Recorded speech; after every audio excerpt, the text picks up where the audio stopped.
Assalamualaikum warahmatullahi wabarakatuh. Alhamdulillah wa syukurillah wala haula wala quwata illa billah. Mamba'at, para anak-anak saya, santri Pondok Pesantren Darul Hikam yang berbahagia. Alhamdulillah wa syukurillah, pada malam hari ini, malam Rabu tanggal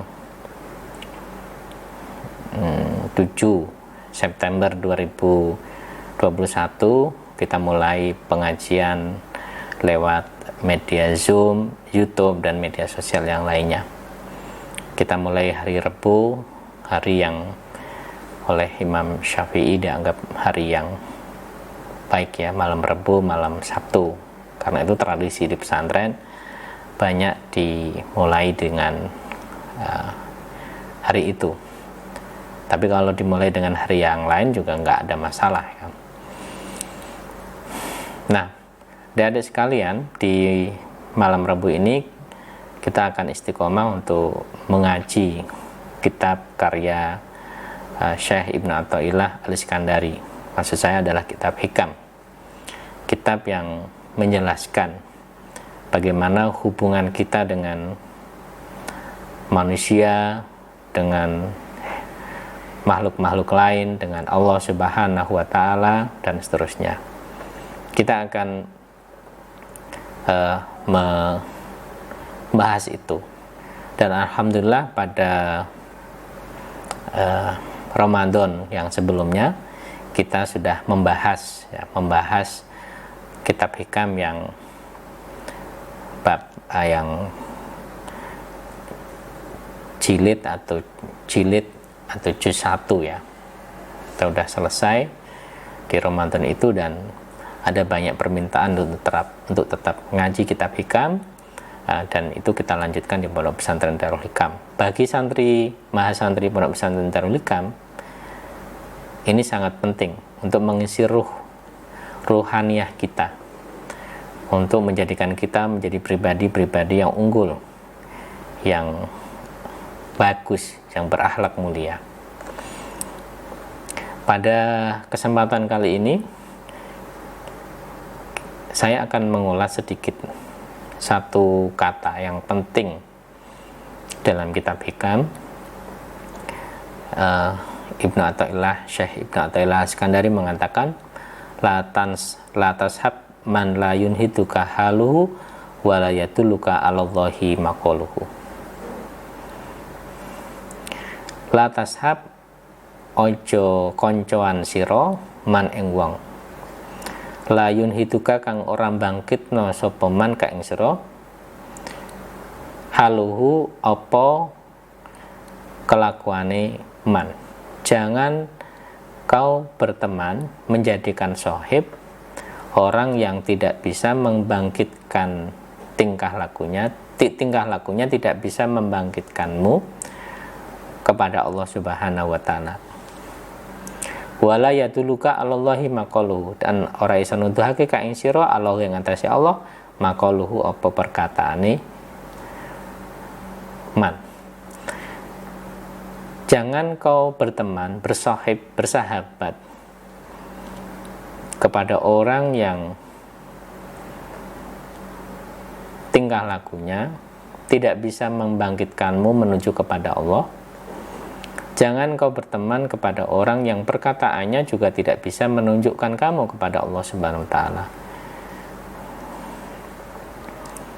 Nah, jadi ini sangat luar biasa ya, Syekh Ibnu Athaillah Al-Iskandari. Kita dilarang untuk berteman kepada orang-orang yang perkataannya, tingkah lakunya tidak bisa mendorong kita untuk dekat kepada Allah. Ini kata kuncinya. Jadi di grup WA, di komunitas-komunitas sekarang ikut Zoom dan sebagainya, itu gabunglah kepada komunitas yang bisa membangkitkan kamu untuk menuju kepada Allah. Jangan pengajian ada yang isinya caci maki, keluarlah. Karena pengajian kok ada caci maki itu bukan pengajian yang sesungguhnya. Kan nggak ada pengajian isinya caci maki. Kalau pengajian isinya kritik sosial yang membangun, it's okay, nggak ada masalah mengkritik itu. Watawasau bil haqqi watawasau bis sabr. Kalau ada pemerintah yang sedang lalai melakukan kewajibannya kemudian dikritik dalam pengajian itu, silahkan, tapi dengan cara-cara yang bagus, yang bisa diterima dan seterusnya. Tapi kalau ini ada pengajian yang isinya mengumbar kebencian, nah ini isinya kebencian, penyebaran nama baik dan sebagainya, nah ini yang harus kalau kita mestinya keluar dari komunitas itu ya. Kalau sampai membuat situasi kurang bagus ya silahkan dilaporkan. Kalau ada tanda-tanda malah ini membuat situasi kerusuhan, chaos dan sebagainya, bisa kita laporkan untuk antisipasi hal buruk terjadi. Ya. Jadi tapi sebaliknya cari komunitas pengajian yang adem ayem, sejuk, damai, tenang, menenteramkan, membuat kita semakin semangat kepada Tuhan, kepada Allah Subhanahu wa Ta'ala. Ini saya kira, karena itu kalau di dalam itu yang dibaca oleh umat Islam, tombo ati wong kang soleh kumpulono, orang-orang soleh itu disuruh kumpul dengan orang soleh. Tadi jangan bersahabat, tapi berarti bersahabat kepada orang-orang soleh, orang-orang yang baik, orang-orang yang tingkah lakunya, dia nggak mungkin orang ini nggak ngomong, tapi tingkah lakunya itikaf sendiri, baca Quran sendiri ya, sehingga kita ikut. Ini dari sekalian, dari santri, mahasantri Darul Qam, demikian, kumpuli orang-orang yang seperti itu. Saya sering mengkias saya sering mengkiaskan ya keadaan itu dengan keadaan adik-adik mahasiswa di pondok. Kalau pengen jadi orang baik, kumpuli orang soleh ya di pondok pesantren. Kalau pengen jadi orang sukses di UIN, Kiai Haji Ahmad Siddiq, di perguruan tinggi ya kumpuli orang-orang yang semangat belajar. Jangan kumpuli orang-orang yang malas belajar, malas kuliah, kerjaannya itu nggak kena gitu ya, maksudnya nggak fokus kepada kuliahnya. Adik-adik sekalian jangan ikuti itu ya, cari orang-orang yang sukses tadi itu ya. Ini, nah kenapa itu penting? Karena milieu, habitus itu menentukan. Kita umumnya, pada umumnya manusia itu mudah dipengaruhi. Ketika si A melakukan sesuatu, B, C, D, ada 10 orang, 1 orang kemungkinan besar akan mengikuti 9 orang yang lainnya. Sangat jarang 1 orang itu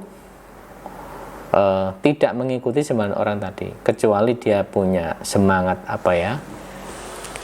punya semangat yang kuat, tekad yang kuat, baca nggak bisa dua, ini baru, dan ini jumlahnya nggak banyak. Karena itu wong kang soleh kumpulono. Tapi wong sing maksiat jangan dikumpuli, bahaya, nanti nular. Karena kebanyakan orang adalah ngikuti arus tadi itu, ngikuti arus ya, ngikuti arus. Nah, jadi tempat itu menjadi sangat penting. Makanya kalau kita lihat adik-adik sekalian yang di ilmu sosiologi, belajar ilmu sosiologi, teori-teori sosial, dia nanti akan baca bukunya atau teorinya Pierre Bourdieu yang menjelaskan tentang teori habitus. Jadi seseorang itu bergantung kepada habitusnya. Orang di anak-anak SD di sekolah mungkin bagus ketemu gurunya, di rumah ketemu orang tuanya bagus, tapi dia ketemu anak-anak nakal di terminal, di jalanan dan sebagainya, itu juga nanti akan pengaruh pada dia. Jadi kesimpulannya jangan cukup dengan di sekolah kumpulannya baik, di rumah ketemu orang tuanya baik, tapi di luar rumah dia kumpul dengan siapa itu juga sangat menentukan. Karena itu juga harus dilihat. Nah, jadi itu konsep dari teori habitusnya Pierre Bourdieu ya. Nanti bisa dicek lagi. Kita kaitkan. Nah, jadi intinya kembali kepada tema utama. Kalau kita ingin lancar, mulus, punya baterai yang terus-menerus kuat menuju kepada Allah, maka jangan kau berteman kepada orang yang tingkah lakunya dan perkataannya tidak bisa menunjukkan dan mendekatkan kamu kepada Allah. Sebaliknya, bertemanlah kepada orang-orang soleh, orang-orang solehah yang tingkah lakunya, perbuatannya, semuanya mendorong kamu untuk menuju kepada Allah Subhanahu wa Ta'ala. Demikian, Wallahul muwaffiq ila aqwamit thoriq. Assalamualaikum warahmatullahi wabarakatuh.